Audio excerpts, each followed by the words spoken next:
what I want to talk about is preparing wood for fire camping.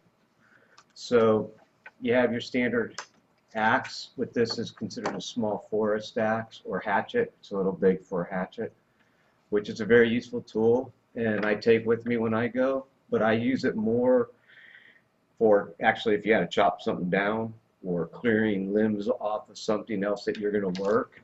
But I really don't split my firewood with this because for the most part when you're camping you're not in an environment where you have somewhere stable enough to set what you're trying to split down in front of you. So this is useful for many things, but I find it not useful for that.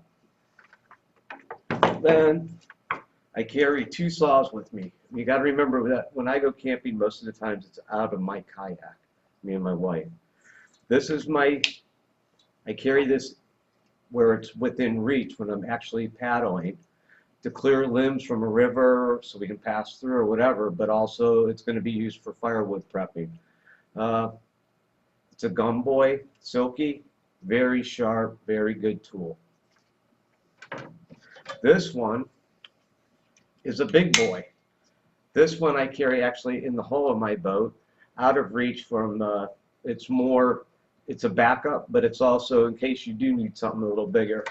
And it's hard to see, and I have some pictures that I'll include that you can see there's quite a size difference in the two.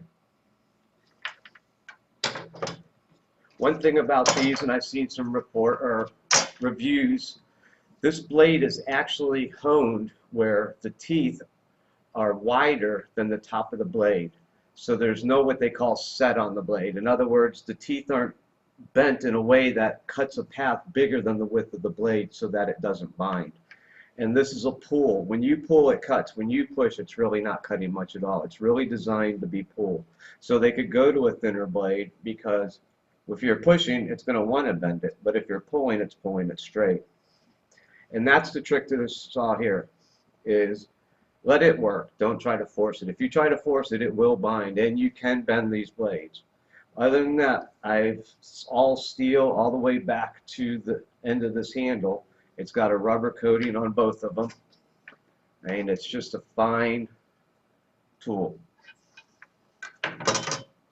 Next, this is my primary wood processing tool right here, an Esee 5.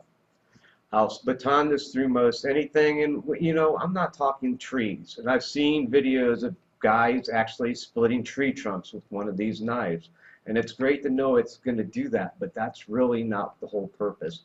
The purpose is to make wood for a fire, and where we camp alongside rivers, most of the time there is no wood that we're going to find in the woods. We actually bring wood with us, so I'm not having to go from a tree to a piece of kindling. But with what I carry with me, if I had to, I literally could. And this here it's phenomenal, and it's heavy enough. I've seen some people talking about not batoning knives. It's a 1/4 inch piece of steel. This thing is designed, it was actually designed as a rescue knife for a helicopter pilot. So you have your blade, but you also have a glass breaker on the back end, which for average camping, not so nice. It would have been nice if this was flat. Maybe then you could use it for bashing on something. But all in all, this is a really, really good knife.